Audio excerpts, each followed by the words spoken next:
name is Charles St. Charles. I'm a North American nature and wildlife photographer.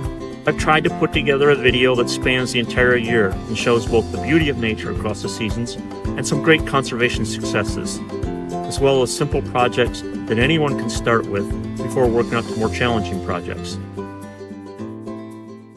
All too soon, fall's colors give way to winter's white, and we come full circle, and the cycles of the seasons begin again. It's a great time to think about what you'd like to see, experience, and learn about in nature in the next year.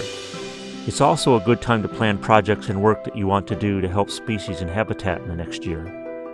A good strategy for helping nature is to start local. Pick projects near your home.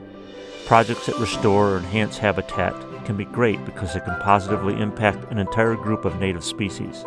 No one can do everything themselves. Working with friends and others on projects magnifies your impact. If you can, try to bring someone along with you when you work on volunteer projects. We can achieve even more when we work together.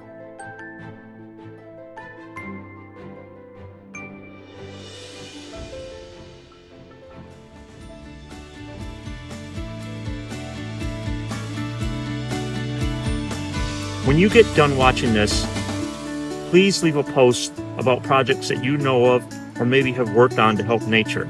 I'd like to cover more stories like that and pass on the inspiration of what we can accomplish when we try.